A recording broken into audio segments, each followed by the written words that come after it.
что, ребят, короче, началась моя поездка, началось мое рабочее путешествие. Это мой первый жизненный опыт подобной сфере, поэтому, дабы запечатлеть это все и поделиться своими впечатлениями, может быть, наблюдениями и полезным опытом для кого-то, я буду вести маленькие видео, такие, как это называется, видео-подкасты. Поэтому до связи, буду держать вас в курсе. Прием. Я нахожусь в аэропорту Борисполь, который в Киеве. Ночка выдалась очень тяжелой. На улице ничего не видно, поэтому никаких самолетов вы не увидите. Ночь выдалась очень приключенческой, потому что в последний момент, когда я уже находился в аэропорту Одессы, отменили мой билет из Одессы в Киев, поэтому мне пришлось быстро решать этот вопрос и ехать на такси в Киев. Это стоило $200, поэтому подобные ошибочки очень хорошо оставляют отпечаток на кошельке путешественника. Из этой поездки маленькой я извлек несколько важных, ценнейших уроков. Во-первых, надо с собой брать много запасных денег на подобные случаи. Я вообще не ожидал, что мне отменят мой билет из Одессы в Киев. Скоро погрузка. Готовлюсь. Надо позвонить друзьям, сказать всем большое спасибо. Сказать, пишите письма. Пишите письма, ребят. А я буду вам отвечать. Паспортный контроль был пройден мной благополучно. На металлодетекторе мои гранаты, пулеметы и базуки не обнаружили, поэтому я их благополучно везу в Ванкувер. Я шучу. И я заряжаю свой телефон рядом с туалетом от розетки, потому что мой телефон за эту ночь, в которую приходилось много раз делать звонки, и плюс всегда надо было быть на связи, нельзя было поставить его в автономный режим, он очень разрядился. Поэтому, если собираетесь в подобные поездки, если у вас не будет возможности заряжать свой телефон, думайте что-то, либо запасную батарею, либо компактный аккумулятор, который съемную батарею для такой вот удаленной зарядки, резервуарчики энергии.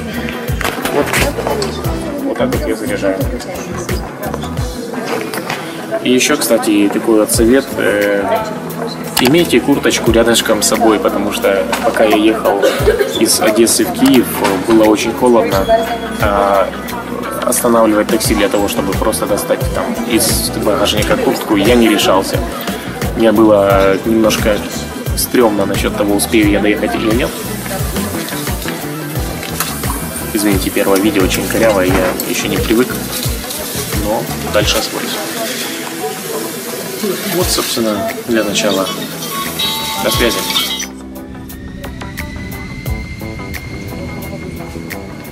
Итак, народ, я нахожусь сейчас в Амстердаме. Это город находится в Нидерландах. И я не успел сесть на свой самолет в Ванкувер, да, потому что из Киева самолет отправился почти на час позже, даже немного больше на час 10. И поэтому, как я не старался бежать и торопиться, посадка все равно заканчивается за 20 минут до отправки самолета. Я прибежал практически за 10 минут до отправки самолета и уже не мог сесть. Поэтому меня послали проходить процедуру перебронирования билета. И я боялся, что мне придется за это опять что-то платить или что-то делать. Но оказалось наоборот. Мне выдали билет на завтра. К сожалению, сегодня я отправиться не смогу. Но завтра я буду ехать в 12:05. Кстати, нидерландский язык очень прикольный. Напоминает что-то от французского, что-то от немецкого. Не знаю. Мне выдали такую штуку. Ну, вы поняли. Пожалуйста, примите наши извинения. И выписали ваучер для гостиницы. Поэтому я сегодня ночую в гостинице. И завтра в 12:05 у меня отправка. Сейчас я покажу этот ваучер.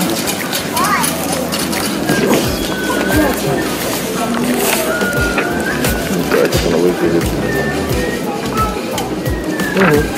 А если бы у меня была шенгенская виза, то можно было бы пойти и полазить по городу. К сожалению, у меня такой нет, она не открыта. У меня есть канадская и С1Д виза США, а шенгенская нет.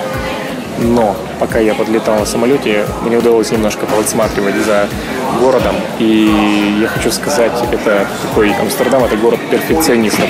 Потому что если взглянуть сверху вниз, с высоты полета самолета, то можно увидеть, что весь город напоминает собой микросхемы компьютерные, которые идеально одна подходит к другой.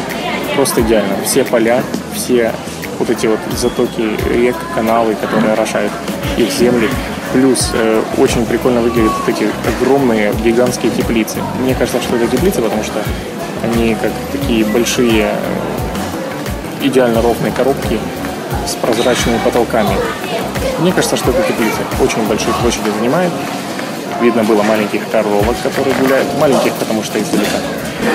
Сейчас я вам покажу один из самолетов. Типа на таком большом красавце я должен был видеть. Посмотрите на эту турбину. Мне здесь довольно нравится, потому что со всех сторон можно услышать абсолютно разные языки. Где-то люди из Китая, из Кореи, возможно. Я видел много индусов. Я видел даже шотландцев, которые шли в килтах. Если бы они не были так далеко от меня, я бы обязательно подошел и попросился сфотографироваться с ними. Ну, это круто. Я в детстве мечтал иметь килт. Я нахожусь в аэропорту. Я могу уже идти в гостиницу, но мне пока не хочется. Я еще хожу, гуляю. На самом деле, скоро пойду. Я обнаружил здесь очень интересную штуку. Вообще мне из таких вот иногородних поездок всегда нравится смотреть на местную прессу. Здесь очень много людей. Ну, вы поняли. Все куда-то идут, у всех свои дела, все знают, куда идти. Как будто это часть их ежедневной жизни. Вот так вот ходить по аэропортам, приходить в нужные места и заниматься своими делами. Я когда сюда приехал, я не знал, что мне делать. Я побежал туда, попытался сесть на свой самолет, когда мне сказали «Take it easy, вам надо будет забронировать новый». Мне не хотелось с этим мириться, я хотел сказать «Давайте я все-таки побегу, открывайте». А еще, смотрите, вот. И вы не поверите, секретные материалы. Друзья, я уже в Ванкувере нахожусь. На этом мои приключения предыдущие не закончились. Я имею в виду мою веселую транспортировку к Киеву. В Амстердам я долетел благополучно. Хорошо, в Амстердаме, ну ладно, благополучно. Мы задержались на час, поэтому опоздали на следующий самолет, который меня должен был везти в Ванкувер. Поэтому агент забронировал мне другой билет. А так как он со мной не связывался долгое время,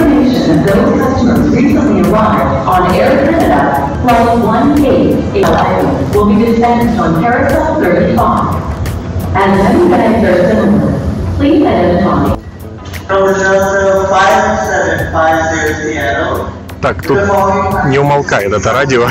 Я, кстати, хочу сказать, что в Канаде и даже в самолете, который везет... Ладно.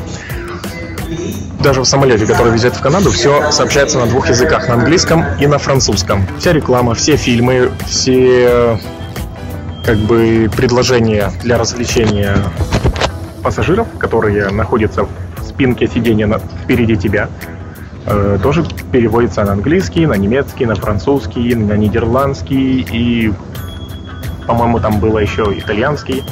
То ли 5, то ли 6 вариантов языков. Почти во всех фильмах и приложениях, которые можно смотреть и изучать. Так вот, продолжаю. Я приехал в Амстердам.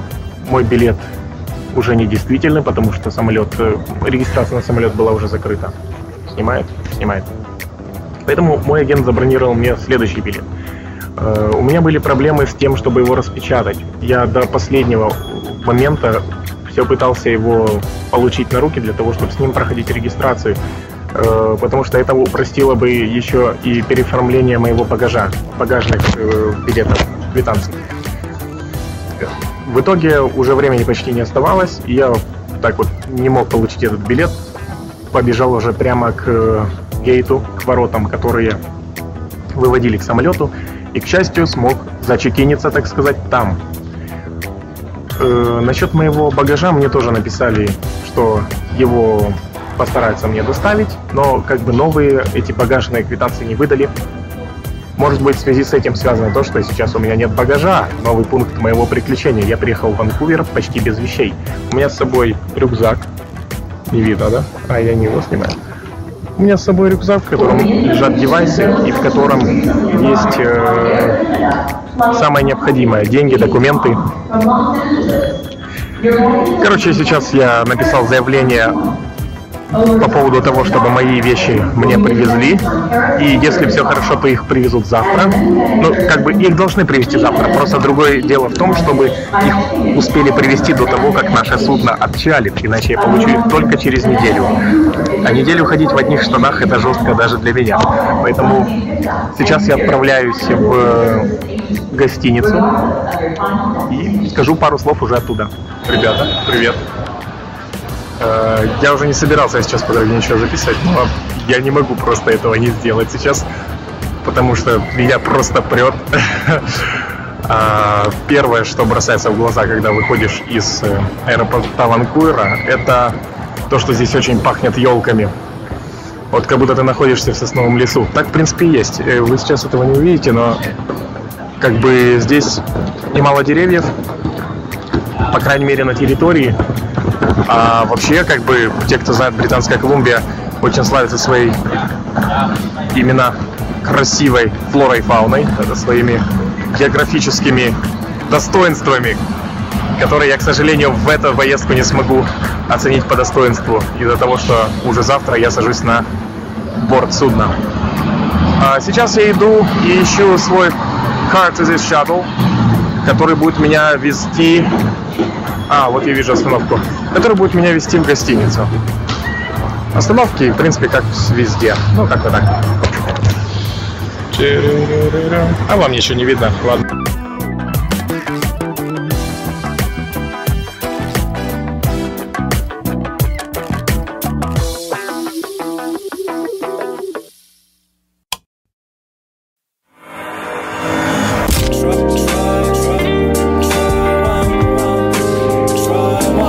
Не падай духом, где попало, еще ведь не хватало. Oh yeah. Не падай духом, где попало, еще ведь не хватало.